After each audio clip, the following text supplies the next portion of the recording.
we're going to find the 5 remaining trigonometric functions for an angle theta. We're given that tangent of theta is negative 12 divided by 5, and we know that theta is between pi over 2 and pi. That puts that in quadrant 2.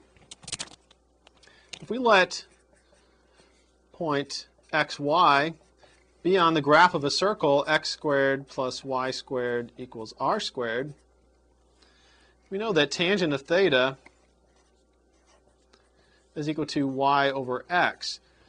Now we have a negative value for the tangent, so we need to determine whether it's y or x that's negative. Since we're in quadrant 2 on our circle, we know that it's the x value that's negative, so we can write this as 12 over negative 5. Therefore our point pxy is equal to negative 5 comma 12. And then we can use that to find our remaining trig functions. First we're going to need to find the value for r. Since we know x and y, we'll put those values in. X squared plus y squared equals r squared. That's our circle. X is negative 5. Negative 5 squared plus 12 squared equals r squared. And if we solve this for r, we'll get that r is equal to 13. Remember that r is the radius of the circle, so it's going to be a positive value. Now that we know x, y, and r, we'll find the remaining 5 trig functions. We'll start with sine. The sine of theta is equal to y over r.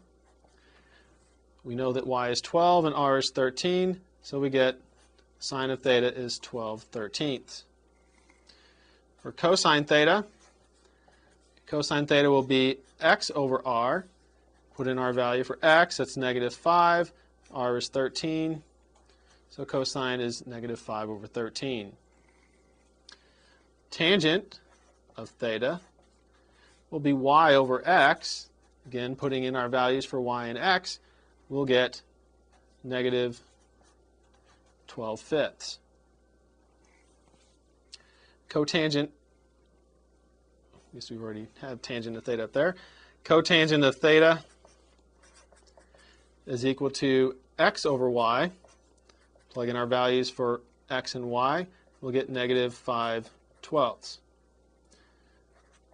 Secant of theta will be r over x.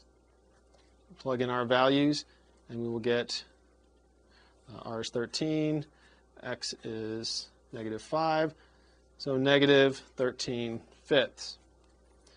Cosecant theta is equal to r over y. We plug in our values. R is 13, y is 12, and so we'll get 13/12.